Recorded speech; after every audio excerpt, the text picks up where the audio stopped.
with I guess what the Jared Goffs. I don't even really consider Kirk Cousins anymore. Kurt is north of wherever he's north now. He's had the injuries. But if we put Brock Purdy in the same category with the other quarterbacks, the guys that we don't view as the big time elite quarterbacks, at least from a physical talent standpoint, what's the difference between him and everybody else? Like, you can make the argument that if you give Brock Purdy a healthy 49er team, and he's healthy, that team has just as good of a chance to get to the Super Bowl as anybody. Now, they've led the league in injuries or been at least top two or three in injuries the past 5 years, maybe, under Yeah. Shanahan, and they still consistently scratch and crawl and bite and fight their way to 11 wins, 12 wins. But you still not get that, yeah, we can get over the hump feeling from Brock Purdy? Because I don't. Like win the Super Bowl because they won big games before. I mean, what he's been to a couple NFC Championship games. He's won one. The other one he got hurt early in the game. So I mean, we've seen him win big games, but I mean, as far as winning the Super Bowl, I mean, I don't know. They got close a couple times, right? Or once with him, I should say. The other one was Jimmy Garoppolo, and he overthrew Emmanuel Sanders. I know Niner fans probably don't want to remember that, but that's what it was. So perhaps he's got to stay healthy though, man. This, last season he was dealing with what turf toe. He Yeah. was out for a while, and then Mac Jones came in and was able to win some games. So, look, last season they did a great job, even with all the injuries, the Brandon Ayuk distraction, winning football games, getting to the playoffs, beating the Eagles in Philadelphia, and then losing in the divisional round. But I mean, shit, it was probably one of the better coaching jobs in the league last season. No, no, Noah's taking not a single thing away from the coaching job. I think he's an excellent, excellent head coach. And you Yeah, have to be an excellent leader of men and manager of talents to be able to consistently get a team that's leading the top five in the NFL in injuries year in, year out to 11 wins or 12 wins. But they just feel like, and you brought it up before we started the video, it still kind of feels like when you look at that roster overall, they're closer to a rebuild than they admit. But it's strange because you don't feel right, you don't feel correct saying that they're close to a rebuild when they're winning 12 games. yeah. But Well, it just feels like when you look at the roster, like, come on now. They listen, they allocated a decent amount of picks last year's draft on the defensive side of the football, and they played a lot of those guys. But offensively, you pointed it out. Like, they got questions about Trent Williams, yeah, Christian McCaffrey long term, George Kittle long term, the interior of that offensive line as well. Ricky They have Pearsall. zero wide receiver that they can count on week in, week out. You got rid of Samuel last offseason. So, but they still won 12 games. So it still feels weird saying that they're close to a rebuild, but they Well, honestly are kind of close to a rebuild it might not be a on the rebuild, but fly. it might be like retooling. I guess you could say, Yeah. right. And yeah, I mean, we kind of talked about, right, Trent Williams. He was dealing with injuries last season. I mean, how he's an older player. I mean, how longer is he going to play still, right? And then you got this whole Brandon Ayuk situation. He got paid and then essentially did not play this year, so he's not going to be back. I mean, essentially, the coach and GM already came out and said he's not going to be a Niner next season, right? So that is going to be an area that they're going to need to address in free agency or the draft, right? And then Christian McCaffrey, are we really going to see the production that we saw this season next year? I mean, if I'm the Niners, I'm trying to get help for him. That way, he's able to stay healthy for the full season. Which I mean, this year he did a pretty good job of that, but Yeah. he's he has an injury history. Yeah. Like you said, I mean, as an organization, how many more pitches you want to keep throwing at them before you realize that, okay, we're going to start striking out with them. Hell of a player when he's healthy.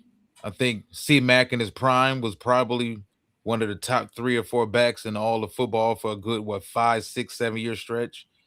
The injury started to catch up with him. That's going back to when he was in Carolina, matter of fact, Yeah, and was still sharing the load a little bit there. But like teams that are if you look at the Atlanta Falcons, for example, the Detroit Lions, both of those teams have guys who are considered potentially generational type players at running back positions, and Jameer Gibbs, Bijan Robinson. Those are two guys that are going to really get paid. But when you look at it from a different perspective, you have to know when to fold when it comes to these older running backs, man. And I think the signs are always on the wall, whether teams want to admit it or not. But they're so dependent on him and the offense running through him that I believe if you remove C Mac from that offense next season completely, like God forbid he has an injury in the offseason, he doesn't play in 2026 or whatever, or they cut him, whatever it may be. We have no idea what that offense is going to look like because even Kittle, Kittle may say he's going to play next season or he say he's going to be ready for week 1. But the 49ers, man, being honest, they have a lot of questions coming up the next couple of years. Like Kittle is, and I've said for the last 3 years, for the most part, George Kittle is their best offensive player. Yeah. You can make the argument he's their best football player pound for pound. But once Well, those players Fred start to Warner's fall pretty off, good. everybody, true that. Yeah. But everybody's got a prime, bro. Yeah. Well, Everybody's I got a mean, window. We talk about Super Bowl windows at nauseum during the NFL season. And if you're the 49ers, you may still be winning 11 games, 12 games, but ultimately you may not be seriously able to really compete for a Super Bowl because you're still missing some things. Main thing is health. Like they just can't stay healthy at all. But, you know, we argue the quarterback position for them. We both believe Brock he's proven that he's been good enough to get them there. He's been to 2 NFC championship games. But we still kind of come to an agreement that he's a guy who, if you give him everything around him, I believe they can get back with him. Can they ultimately win it though on the big stage? And there's a lot of quarterbacks in the league that honestly fall into that category though. Give them yeah, everything and they can get you there. yeah. I, But I health is completely the thing understand. with him as well. Well, it is, and that's why I mean, if you're the Niners, you better keep Mac Jones around. And I know he's still in the contract, but you're probably going to get a couple phone calls. Hey, look, man, we know what Mac Jones is. I know. He might not be a starter, but I mean, essentially last season when he was able to go in there and play, right, he played well. I mean, you even had some people saying that maybe Mac Jones should be the starting quarterback instead of Brock Purdy. Mac Jones, that draft with the was it Trey Lance or am I thinking a different one? Yeah. They Yep. were saying that was it Kyle preferred Mac over Trey Lance, I believe, right? And then the organization decided, to do with whatever they did. So, I mean, look, if I was them, I'd probably keep Mac unless you're going to get something big from another football team. But yeah, man, health is one of the issues with Brock. It was this last season.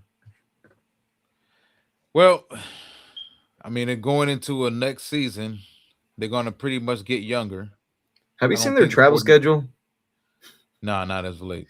They're going to play in Australia, which is going to be the first NFL game play there, I believe, at that stadium. And that is going to be a week 1, I believe. And then they're going to play in Mexico City later in the season. And they're playing on the East Coast twice, back to I don't know. It's a lot of miles, Yeah, I mean, they're still a but we. brand also. Oh yeah, That's what we have to understand. it's a money. It's a business thing. It's a money thing. Yeah, so people still want to see the 49ers. They still want to see the Dallas Cowboys. They still want to see the Pittsburgh Steelers. I don't know about the Giants and Jets and all those teams, but there's The still Jags, certain teams. the Yeah, Jags Kansas too. City Chiefs. Yeah, The they Jags haven't love won the the. Jags. The Jags are almost their team. It wouldn't surprise me if they moved the Jags across the water. It was rumored that they were going to, but apparently, they got a deal done for the stadium. Even though I believe next season or the year after that, they're not going to be playing actually in Jacksonville. They're going to be playing it in Orlando while the stadium gets redone. Well, at the end of the day, forget all of it. Let's move on though, because we do want to get to some stories from this actual week. Um, just something new we want to bring to everyone. So we figure, I guess, on Saturdays for moving on forward, we can go through some of the big stories from NFL.com, things that happened throughout the week. So something you and I want to go ahead and jump right into because we were just discussing this morning, actually. Seahawks, Jackson Smith and Jigba not pressed, but believes he deserves top paid wide receiver. Get into a little bit of this article from Bobby Kalnak. Yeah, Bobby Kalnak, digital content producer. Says Seattle won Super Bowl 60 with the roster built out of homegrown talent and savvy signings, leaving the Seahawks with the sixth most cap space in the league to go along with the Lombardi Trophy heading into the offseason. As is often the case, though, the bill is set to come due, and there's likely no larger payday on the horizon for the team than Jackson Smith and Jigba. The recently named Offensive Player of the Year heads into year four of eligibility for an extension for the first time in his career, although he is plenty patient. He also well aware he qualifies for top of the line money. I'm really not too pressed. Quote, I'm really not too pressed right now to get it done, Smith and Jigba told Jonah Java of WFAA. I know my time is coming, and when we get it done, it's gonna be a great deal. And you know how God's timing is perfect timing. So whenever that may come, we'll be ready for it. And I believe I deserve to be the highest paid in my position. Just what I give to the game and the community, I give it my all. I think that's worth a lot. So now, what do you honestly read into that? He wants to Because get he's paid. pressed. He wants to I'm get not paid. pressed, but I Look, want a lot of money. look. He wants a new contract. He wants to be the top paid receiver in the league. True. He's coming off a great season, right? He won the offensive player of the year award, won a Super Bowl. We saw how dominant he was during the playoffs. So, I mean, to me, you have to pay him, and maybe that's why they're not going to tag Kenneth Walker the third because they know that hey, we're going to have to pay this guy. So, I want to go through some of the numbers of the top paid receivers in the league. Obviously, Jamar Chase is one, and he's at $161 million. And then you got Justin Jefferson at 140, CeeDee Lamb at 136, DK at 131, and then you have Garrett Wilson at 130. Now, I want to do a little exercise with you. So, I'm going to name these players. You tell me if you think Jackson Smith and Jigba is better than them. All right, so I'm just going to start from the top. Jamar Chase, No, Justin Jefferson, no, CeeDee Lamb. yes. Okay. All right, we'll stop there. All right, so CeeDee Lamb is making $136 million. So if he wants to be paid the top as a top receiver, that's north of 161. I don't think that's going to happen. Total value for CD Lamb 136 million. Annual Well, per year is and I 34. yeah, that's 34 million Well, if we look at the for Lamb. guaranteed money, Justin's got the most guaranteed money out of all of them at 88 million total guaranteed. Jamar Chase has 73.9 million. CD has 67 million. So it could be a situation where Jackson Smith and Jigba, and it all comes down to how the Seattle Seahawks organization really want to do business. And if they will do this type of business with them for that type of money, because listen, they just paid DK Metcalf a hefty amount of money and they wound up trading him. Not saying that they would trade Smith and Jigba, but if Well, you just look at the he money, well he he can got at least traded. make more than CD Lamb. Maybe Well, he got yep, DK got traded, and then he got the contract from Pittsburgh. So, yeah, yeah. um, So that's a lot of money, though, man. I mean, look, Jackson Smith, he's good, man. He's a good player. But how I old mean, is are he? what 24, 25? Yeah. So in theory, I would say he's going to at least make more than CD Lamb. CD Lamb has a total value of 136 million, 67 of it fully guaranteed. So if I can get maybe not counting the man's money or even trying to be an accountant behind this, but you're thinking what? Smith and Jigba somewhere around maybe total value 145 million.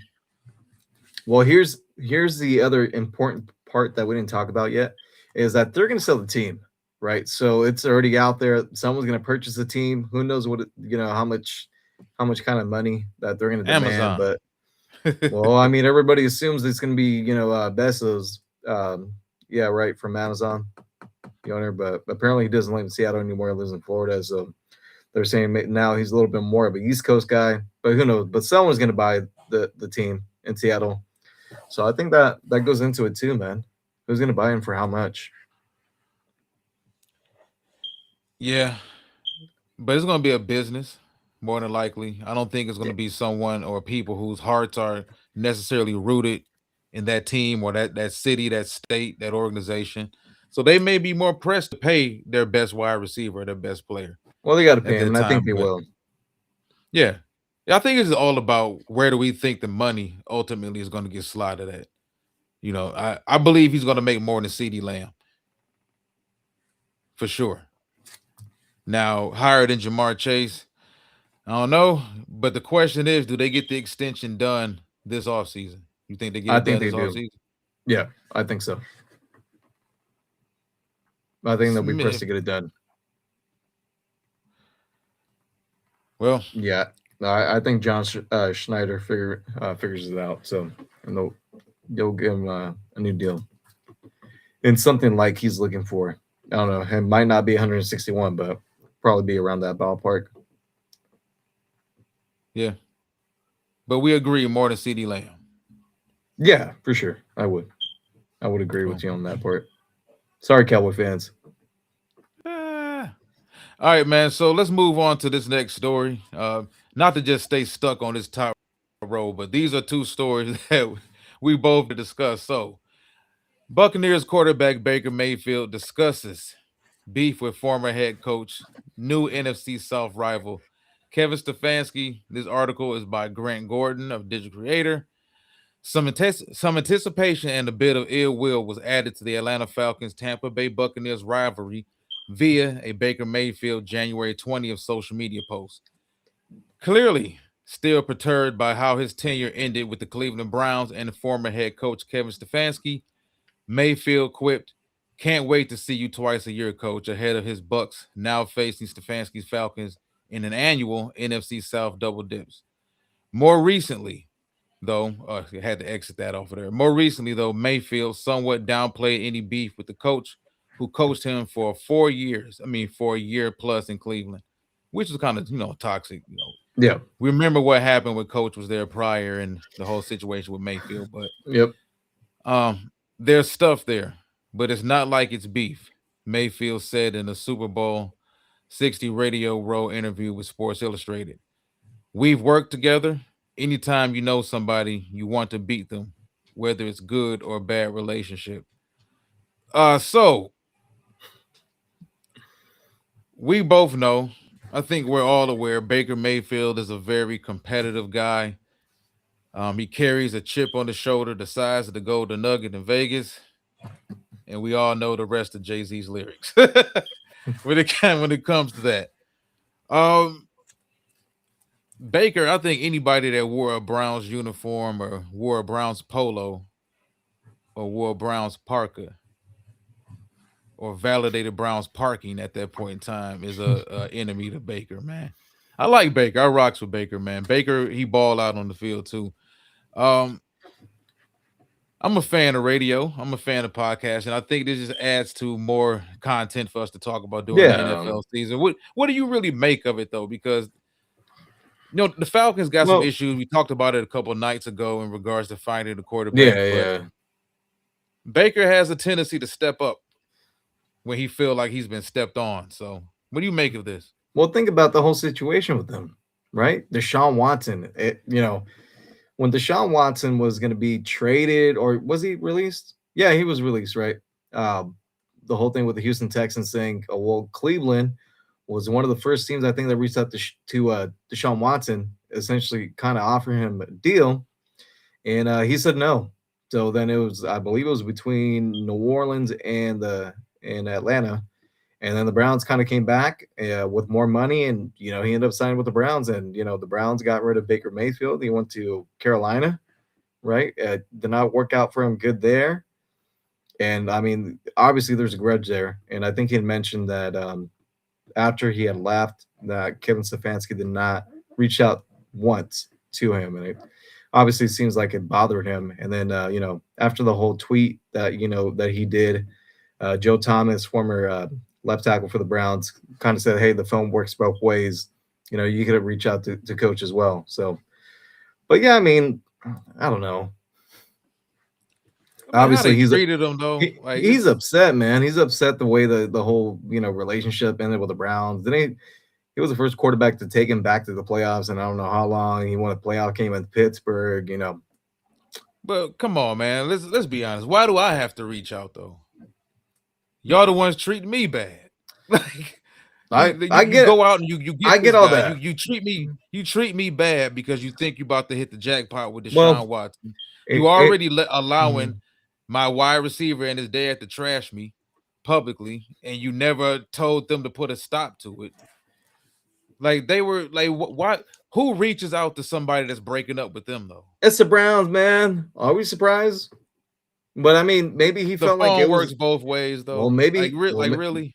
maybe maybe Baker felt that it was more of a front office deal than it was Yeah. Kevin Stefanski, and maybe he was trying to give him the benefit of doubt. But look, it did not work out for the Browns. It's kind of working out for Baker Mayfield right now, right? He's kind of found a new career right there with the Bucks, and yeah. So I mean, obviously it's the off season. Um, him doing that obviously is going to bring a conversation about the whole situation there in Cleveland. But yeah, man, it all has to do with Deshaun Watson and all the money that they offered him, and then they got rid of Baker. Well, I mean, listen, that one move set off a chain of events, man. Set off a chain of events. You're talking about what 3 years later, and neither one. Well, Deshaun Watson technically is what's still on the roster. Doesn't it feel like it was like 10 years ago? That oh yeah, the whole massage Yeah, situation happened, yeah. and he ultimately decided he no longer wanted to play for the Houston Texans, and then the stories broke. It does seem like it was about 6 7 years ago. It feels like it's been like 10 years, and maybe because we really haven't seen Deshaun play, in a couple of years, and Yeah, yeah, but it just seems like it was a long time ago, and it kind of was. I mean, what we're in 2026 to happen, and what 21. yeah. So all right, let's get through this news, man. Actually, you know what? Let's keep things in Atlanta. Um, so Matt Ryan, I don't know what to really make of this, but you know more than I do when it comes to a lot of stuff. You read between the lines a little bit better than me. So, uh, Matt Ryan excited by Michael Penix's ability to quote unquote spin football.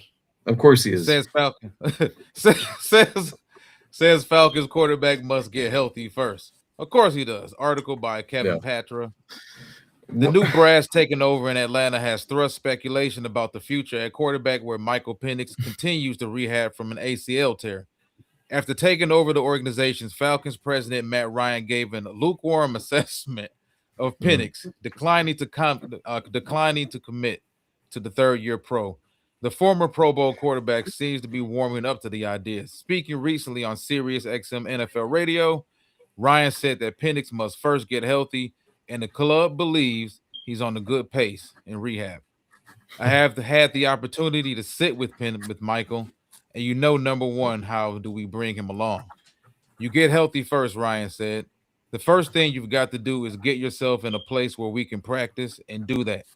So, job number one for Michael is to keep doing exactly what he's doing. He's been in our building doing his rehab. He's in a good place right now. As a former player, like it never leaves me. Everybody's like, when is he going? When is he going to be back? Well, you don't know. There's ups and downs that come with the rehab space, but we feel like we're on track and in a good place. I mean, a good space with Michael right now. This dog just making all types of noise over here. Man, So, he's um, first things first. oh I have, if I'm Matt Ryan, I have no connections to you. Let's be honest about it. Matt Ryan will be here way longer than Michael Penix. Matt Yes. Ryan has good history with his organization. He has very good history with that community. He has good relationship with the man upstairs, Mr. Blank, who writes the checks. The blank checks. Michael Penix, I don't believe he's an afterthought. I believe he's fallen victim to a situation where the people who drafted you are no longer there. Hmm. And the first impression that you give off to the new brass is I'm hurt. I'm not even in Well, facilities right now.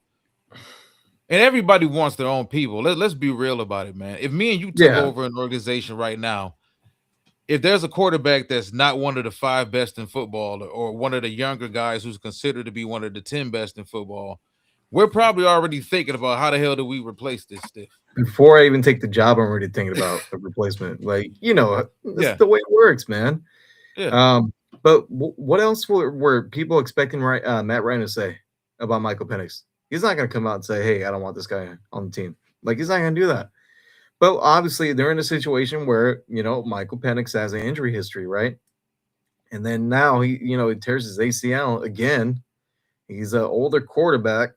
So, I mean, if you're the Falcons, no doubt you're going to be looking to add a quarterback during free agency or the draft. We know Kirk Cousins is not going to be there next season, right? So, um, what do we expect Matt Ryan to say at this point? So,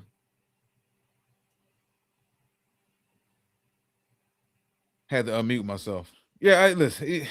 it, Absolutely. I mean, he's a classy guy. I think Matt Ryan can read the room. yeah, I mean, He's had he's had the conversation, so he knows he's what no the plan dummy. is. Yeah, Yes, of course. We're not taking the job unless we know what the plan is ultimately at the quarterback position. like he had to be enticed by something, right? Is at the As far quarterback as position. he had to be enticed by Arthur Blank saying, "Hey, you know what? I'm gonna let you, run the organization." And I know they're not gonna hire a GM right now. I think they said they're gonna wait till after the draft, which is a little bit odd, right? The timing of everything, but essentially Matt Ryan's gonna be in charge there. Yep, for a very long time, sir. For a Yep. very long time. When it first happened, I think you and I both said it made sense. We both thought it made sense. I'm I surprised it kind didn't of, I happen kind of, sooner. yeah, exactly. We both kind of felt like Yeah. this is something that probably this marriage probably should have happened 2 years ago, But maybe Matt three Ryan's years really good ago. on TV too. I mean, he did a tremendous job with CBS. Absolutely, absolutely. So now, does any of that guarantee that he's going to be a great GM? Of course not. But I Well, think it points to how do you read a room? Do you know exactly how to eloquently put yourself and get your point across? And he's a solid guy. If you're just banking on a quarterback who knows the football team, knows the quarterback position, knows the organization, knows the expectations, it just seems like a marriage that just ultimately just made sense and should have happened a long time ago. So, but all right, so moving on, man. Um, let's stop at some NFL draft stuff real quick. This came out February 19th. Seven biggest NFL draft takeaways from Daniel Jeremiah's pre-combine conference call. This comes from Daniel Parr. NFL Network draft analyst Daniel Jeremiah had his annual pre-draft NFL Combine conference call with members of the media on Thursday, answering questions for 2 hours. Here are seven takeaways from the event. Programming note: NFL Network and NFL Plus will have whatever. All right, so number one thing: potential quarterback trade draft targets for the Jets. With mock drafters far and wide projecting the Raiders to select Indiana quarterback Fernando Mendoza first overall, the intrigue in this year's draft starts with the Jets, who hold the second pick, which is coincidentally something we talked about before the video. While the team clearly has a massive need at quarterback, Jeremiah said he doesn't see another passer in the draft worthy of a selection at number two, and he's not sure taking one with any of their next three picks. Wow. number 16, 33, and 44 would make sense for the franchise either. Now that's really interesting. Really, really interesting. Yeah. Instead, Jeremiah said the Jets should be kicking the tires on a couple veteran backups to gauge their availability on the trade market. The Eagles, Tanner McKee, That's and your the guy. Texans, Davis Mills. Okay, well, both of them could use a fresh start.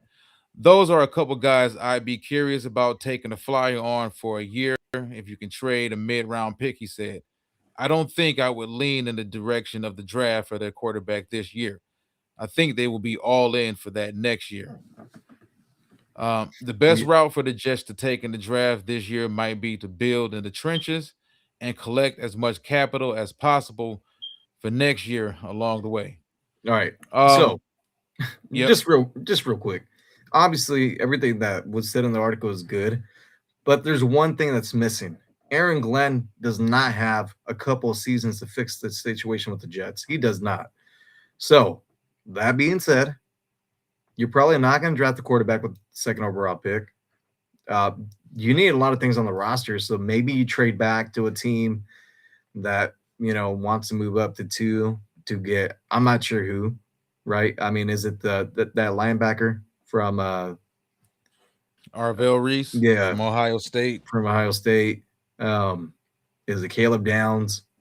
Like I don't know. Like who would you assess right now to be the second best player? Because you're Um, drafting for need, right? Or well, I best told you available. before. Listen, if I'm the Jets, if you're not taking the quarterback at number 2 this year, I don't think there's a single guy I feel consistently comfortable saying is the bona fide number 2 overall player or pick in this class.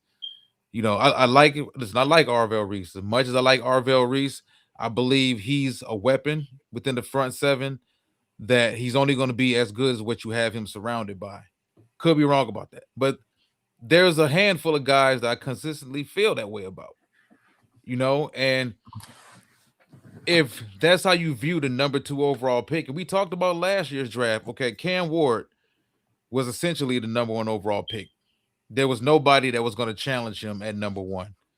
Not Jackson Dart, not Shador Sanders, not anybody else who was in that class, not Tyler Shuck, none of those guys, even though Shuck turned out to be actually play the best out of all of them. He didn't play as many games as Cam Ward, but he played overall, I think, from the position standpoint, better than Cam Ward all season. But if you're the Jets, how much job security do you have? And we talked about this. Maybe he has an understanding with the organization. Listen, they allowed him to get rid of their 2 best players that they drafted. He didn't draft them. The organization drafted him before he got there. They traded Quentin Williams and they traded Sauce Gardner and they got the draft capital in return. I don't think they allowed him to have those type of decisions because make no mistakes about it. He may not have made the actual decisions, but he signed off on them. Yeah. He had that signed off on him. So if let's just look at it from this standpoint of him having job security for at least another 2 years. What if they talked to him? You've got at least 3 years, bro. With that being said, I would probably move the number 2 overall pick this year. I'm with Daniel Jeremiah on that. I would probably think about quarterback in 2027 and Ruben Bain Jr., Arvell Reese. They could use offensive tackle help, but none of those guys are worth the number 2 overall pick. I like Ty Simpson at quarterback, but I'm not as down on Simpson as he is now. If Simpson is there at 44, I think they take him. I You definitely think think they so? take him. It would be foolish to not take a quarterback. Listen, you had 2 first round picks. You had the number 2 overall pick and you had the 16th overall pick. Let's just say they used both of those picks on positional players. They got 2 defensive players with those 2 picks. So they got Caleb Downs at number 2 and they got an offensive tackle at 16 or whatever combination, a corner, whatever combination you think they need. Why would you not take a flyer on a quarterback in the third? I mean, at pick 44. Yeah, no. I agree. You need Yeah, one, so you have to figure that out. yeah. You never know who you might hit on, but ultimately, and I agree, it comes down to how much time does he have, and did you just use me for a year and a half to stockpile draft picks to make this job more attractive for you to go after, Arch Manning when um, he comes out next season. or to go after whatever head coach may be available next offseason. Man, but the I Jets mean, are it's a wicked disaster. business, man. It is, man, It's a and wi- you brought it up earlier that maybe Aaron Glenn should have taken the Saints job instead of the Jets. yeah. I mean, now it's hindsight. Like nobody knew that Tyler Shuck was going to turn out to be the player he turned out to be. I think we both thought that Spencer Rattler was going to get, and Rattler got a fair shake. I'm not going to say Rattler didn't get a fair shake, Yeah, but but he fell victim to a person who works at a job that doesn't do anything to get fired, but they don't do anything to make a difference. And that's kind of what he did. He didn't turn the ball over. He took all the check downs. He mm-hmm, made the right decisions, but he didn't challenge the field. He didn't really push the ball downfield. His thing was he played more so to not lose the job, yeah, I think, and he ended up losing the job that way. But Tanner McKee, that's interesting because that kind of transitions us over into talking about the Philadelphia Eagles also a little bit. But I think there's no way they trade him. they And trade who? Tanner McKee. yeah, I don't think they trade Tanner McKee, man. They Um, drafted him. I think they like him. There's questions about the guy they have at quarterback right now. man, If we you need to if stop. you it We need to and no, stop. but listen, we gonna get into that because the next story coincides with this story. So let's just say they trade AJ Brown. To who? I mean, does that necessarily make Jalen Hurts a better quarterback? No. Just being honest, I don't think it makes him any better. That puts more of a target, honestly, on Devontae Smith, and Devontae's a guy that you did pay, of course. But I don't know, man. Tanner McKee's he hasn't played a ton of football, as we know. He went on a mission coming out of high school, so he didn't play his first 2 years of college football. Played his last two at Stanford. Suffered a couple injuries. Played behind a poor offensive line at Stanford. Could always see the field, made a lot of correct decisions, can push the ball down the field, remind me a lot of Matt Ryan. Actually had my entire my scouting report about him, which I haven't looked at in about 4 years, but that's how far it goes back. I just don't think they do it. I don't think the fact they listen, after we saw the playoff performance that we saw from CJ Stroud, I'm not sure if Houston moves on from Davis Mills neither. Well, Davis one Mills could, played well well, before Stroud got there. Just that well, final year, the one could offensive line argue, got him killed. one could argue that D'Amico Ryan should have benched CJ Stroud in the second half and put Davis Mills in and see what would have happened because I'm sure it couldn't have been worse than what we saw. I get it. I get it. But It was bad, real bad. do you so you walk in that fine line of what's more important? Me protecting my young quarterback, his psyche, or this game, right? Saying long My term for the next 10 years, my job or is to do I win. risk losing him? My I job don't is to think the win decision football is as games. easy as people thought it was, though. But here's the thing, though. It's not guaranteed that I'm going to be back in the divisional round again next year. I get It's that. not. Nothing's guaranteed in life, and we know that, right? So at that point, after seeing the quarterback play in the first half against the Patriots, you have a decision to make. And to me, it was kind of like, well, can't get much worse than this. Well, we'll see what Davis Mills, does in the second half. And no, he left CJ in there. I get it, but if we looking at it potentially from his standpoint, we can look at it from a baseball standpoint. Okay, you got your ace out there, right? He don't have his best stuff. He We've seen got it happen. he got shelled for a 3-run home run. We were up 6-1. Now it's a 6-4 game. Do I trust him to pitch his way out of this? Do I risk losing saying him losing his confidence or losing his confidence in me or his trust in me? We've seen coaches in baseball leave him out there too long, and dude gives up a grand slam, game over now. And guess what? The same thing can be said. You let them in there for too long. Now his confidence is shot. Well, if it's You, confident, well, and you can go I either I way, man. But look, man. I get it, D'Amico but Ryan's I job can see at why they the wouldn't. At the end of the day, though, is to win games. And to me, they had an Who opportunity was with the that last quarterback that defense. got pulled? We've seen some bad performances by quarterbacks in Well, the didn't playoffs. Peyton Who was Manning the get last one pulled? to But he get was pulled? hurt. He was He had hurt. a neck injury. Well, he couldn't throw the ball, but man, towards the end, yeah, I get it. that season. No, but So, like being pulled in a playoff game, like for ineffectiveness. Like when was the last time? but I think that situation is a little bit different because there was games that CJ did not play this year, right? I think he had a concussion, and Davis Mills came in and played.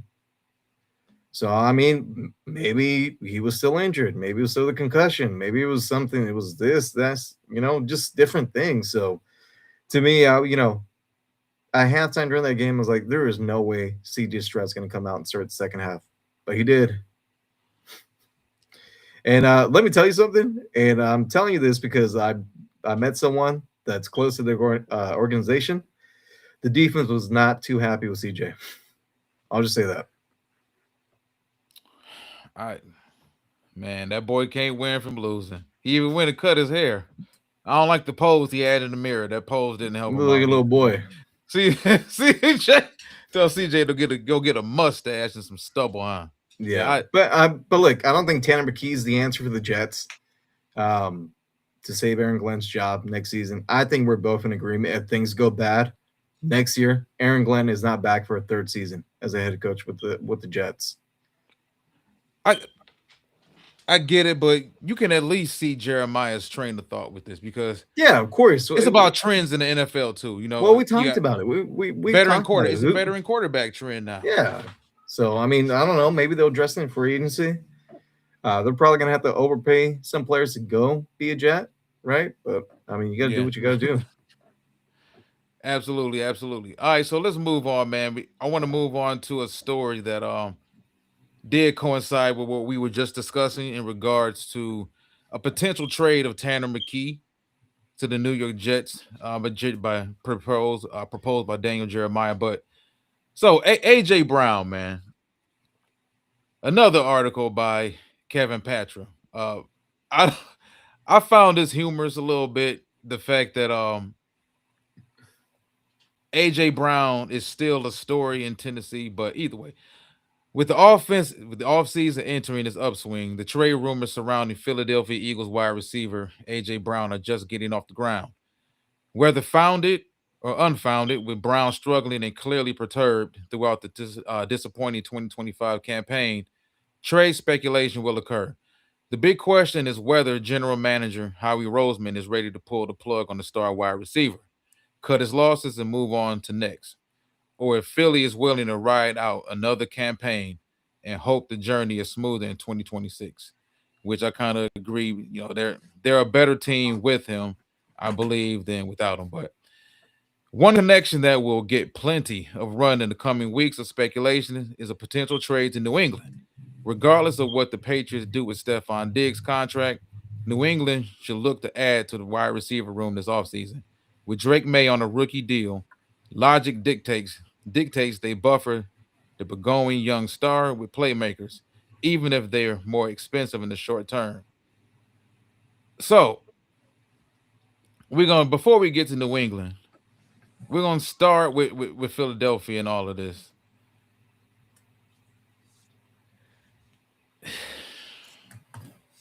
Are they a better team without him next season? And what is your plan without him? Oh, are they a better team without him? I would say no, but the distractions would not be there. So then maybe you can say yes. But as far as talent goes, no. Again, depending what they do in the draft and free agency. But I mean, to me, yeah, this has been going on for the last couple of years, and I know that they won the Super Bowl, two seasons ago, and things, seem to be all good in that. But I think you got to move him. I mean, just I don't want to call him antics, but I guess you kind of have to. Him, with the argument with the coach and then the book and the tweets and all this other stuff, and I think it's a distraction. So I mean, if you're Howie, you know, you might want to move him, but it's going to cost you, right? Because you're gonna have to eat some of the money to whatever team is going to trade for him. True. All right. So How this plays into New England, a trade to New England. Before the trade to Philly in 2022, the Whiteout spent 3 seasons in Tennessee under current Patriots coach Mike Vrabel. During a recent episode of the Dudes on Dudes podcast with Rob Gronkowski and Julian Edelman, which was published on Thursday, Brown said he used to hate their former coach. Quote, Vrabel is the type of coach that he's going to call you into meetings, Brown said. He wants to make sure you're staying engaged, and he's going to go over the keys to victory of the week. You better know them by the back of your hand, or you. I used to write in my notebook because at the time I really didn't like Braves. I didn't like him, and I admitted that he knows that. So I used to write, I hate Braves. I hate Braves. I hate Braves. I was doing that to pretend like I was taking notes, to look like I was engaged. But because he was so hard on me when I was a rookie, and I really didn't understand it. So at that time, I told Braves, like, hey, like I'm humble already. You don't gotta humble me. But I really didn't understand what he was trying to do. Push me to be another little quick thing. He showed a clip and I ran like a bang eight route and I scored. He praised me. So I was kind of feeling good about myself, right? I'm a rookie. And a couple of plays later, he showed me another bang eight play and I get tackled. He was like, what's the difference between the first and the second play? And he was like, you're tired. He was like, that's not going to cut it. He like the same mentality that you showed on the first play. You should show all the time. That's who you are. Like this right here. That's not going to cut it. When I say he holds every single player accountable from top to bottom, I don't care who it is. Like that's who he is, and it makes the team come together because nobody is bigger than the team. Nobody is bigger than the program, so you have to respect it. I love hearing stuff like that because regardless of what people say or may feel about AJ Brown, I think he gets it. You know, whether it's a job, not so much a job, but when you play sports, you got coaches who coach you really hard. Before you come around to them and you understand what they're doing, you can kind of feel that way about them. I hate them. I hate them. You don't really hate your coach, but you hate them. You Yeah, get what I'm saying. I mean, when someone yeah, holds you accountable, things like that, and things might get a yeah. little bit What uncomfortable. I pull from that, yeah, what I pull from that though is that he's probably one of his favorite coaches, and I Yeah. don't think he would have an issue with playing for him again. So I mean, will it happen? Maybe. I mean, you're Uh, not big on the Patriots, so you don't even want to see them improve. no, it's That's not it. that. But when I say certain things, and people want to call me out, and then I say something else, and I was right about, then it's kind of like they log off and remember what they said. But I do have some breaking news for you, though, if you want to hear it. This Let's is go for it. per Adam Schefter. Dallas and free agent running back to be Javonte Williams reach agreement on a 3-year deal, $24 million contract that includes $16 million in guaranteed money. So there you go. All right, so roughly a 7 million, 8 million a year running back. Yep, Yep. Good for him. Good for him. I was a he big played fan of well. his in North Carolina. Yep. I Just thought finally he was going to healthy. hit the ground running. Thought Me he too, did, but but things didn't injuries. work out in Denver. Yeah, I liked them. I liked them for the Cowboys last season. Yeah. So, all right, man. Let's get into maybe one or two more stories Then from we the got time week. for one more. All right. What you want to go through? We got NFL news roundup. Raiders hire Rick Dennison as their O line coach. You want to go there? We can. I believe he coached for his dad for Gary Kubiak Okay. Around back the in. NFL staff, NFL.com. So, coaching news. Oh, it's nothing really on that particular story, but so Oh, look at what do that you catch! really know about? Let's watch some of these catches that What do Mike you? Evans is doing. You gonna do it in a Raider jersey next year? Yeah, Hey, hey, hey! yeah. I get it. I feel you, man. I get it. Tom, call Mendoza, Mike. Mendoza throwing back shoulders to Mike Call Evans. Mike, I don't Tom. know, man. I believe he was on the same coaching staff as back in with the Denver Broncos back in 2010 when they won the Super Bowl. Was it 2010? Okay. Yeah, I believe so. Yeah, 2010. And he was on the coaching staff with with his dad. So there's a little bit of a connection there. And then of course he was on the staff as well. Clint was. Mm. So and we know how bad the offensive line played was last season. So Yeah, I want to ask you about that, man, because you got a lot of youth on that offensive line too. Then you guys draft Charles Grant. yep, he did not play a lot of games for I don't know what reason, but yeah, He was viewed as a project. Also, he came for William and Mary. yeah, Yeah, we had talked about him during the off season.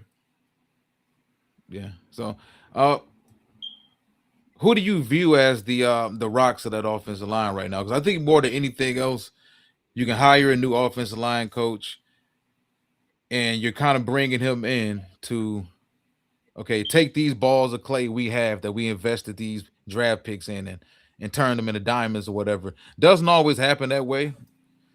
Some offensive linemen just suck. That's what it is. Some guys can grow. Some guys are naturals at the position. But what do you view as the number one need on that offensive line right now heading into this Oh draft? man, we need to figure out what they're going to do with Jackson Powers Johnson. I mean, we saw 2 years ago he was playing majority. It was believe it was center and then guard and then back to guard last year. For whatever reason, Pete Carroll, when his son did not see him as a center.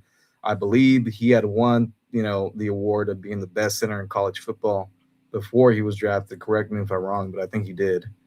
Um, so, and then obviously on the left side, you don't have to worry about too much with Colin Miller, but he was dealing with injuries. He's getting up there in age. He was in that same draft class as McGlinchey that used to play for the Niners, and now he was with the Broncos. I mean, essentially, this whole line needs a reshuffle.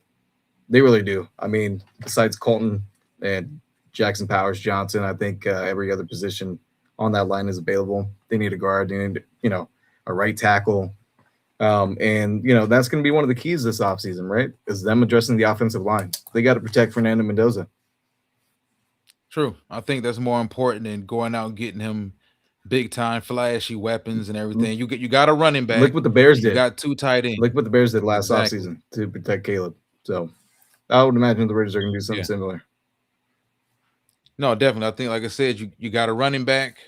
Even if you don't think he's a generational talent, he's at least a 13, 14, 1,500 yard back. So that's good enough. You got two solid tight ends. I agree 100%. I think this draft should be about, even if you draft four offensive linemen in this draft, you need to make sure that you solve that offensive line before you solve anything else because the process should go great offensive line, lean on rushing attack with Genty, who was a top 5 pick a year ago. And if you draft another running back or you get another running back in free agency, add to that. And you got two tight ends. This team is going to be built for 12-man personnel, Yep. 13-man personnel consistently. And So, a little yeah, a little bit about Rick Dennison. So he's got over 30 years of NFL coaching experience. He's been an offensive coordinator with the Broncos, Buffalo Bills, Houston Texans. Recent roles served as a run game coordinator as a senior offensive advisor for the 2025 Super Bowl winning champs, Seattle Seahawks. So another coach from the Seahawks team joining the Raiders. I like it.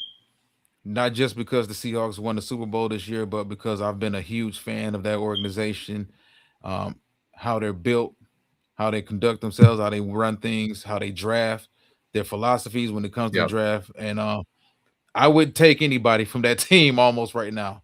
We talked about during the Super Bowl was it the defensive coordinator from there,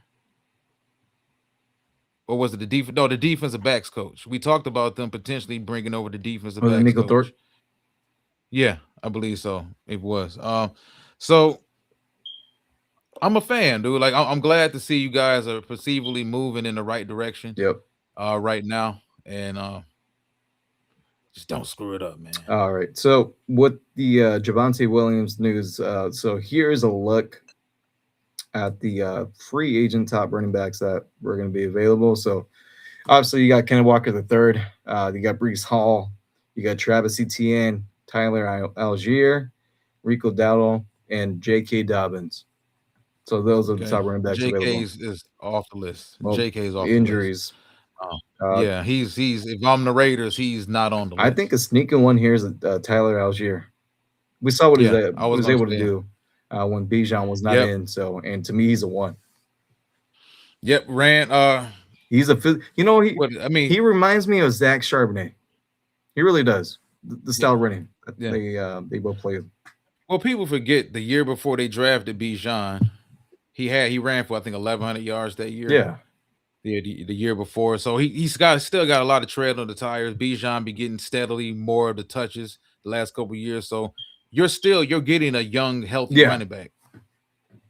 You have to. I think it's about pairing the right running back with Genty. Now, of course, do you want Genty to be the number one guy? Sure, but you pair. I don't know how much you would pay Brees Hall in free agency, but What's he gonna you pair Brees Hall with him. But What's he gonna command? yeah, yeah, that's what I'm saying. I don't know exactly what you would pay him, but in theory, somebody good. You don't want just or Rico Dowdell. Say the Panthers feel like they're not going to re-sign him. They feel like they're going to pick high enough to go after a Jeremiah Love. uh Jeremiah Love, a trade up for a guy like that. You can get him in free agency. I've seen. I don't believe it because there's been talks about the Lions being done and cutting David Montgomery. If Yeah, you wanted to get a he's not coming veteran back. over there, yeah, you want to get a veteran over there in the room with him, Ashton Genty, that's No, possible. But yeah, things are trending up, man. Yeah. All right. I want to thank everybody for joining us this Saturday afternoon. Uh, hopefully next Saturday we'll be back, but it'll be back in the AM, unless we can start doing this as a Saturday afternoon thing. I don't know, but I think it's refreshing to actually go through NFL.com and actually go through some of the biggest stories of the actual week. yeah. Anything else you want to say before we close this out? Well, we got the combine coming up next week. Kicks off on Tuesday, and obviously it's going to run through Sunday. So excited for that. A lot of these deals that potential trade stories, like Max Crosby, AJ Brown. I think if those do happen, a lot of the work is going to get done next week in Indianapolis. And yeah, man, it's the off season, but there's always something going on. Absolutely. Couldn't say it any better. Thanks everybody for joining us. Take care. See ya.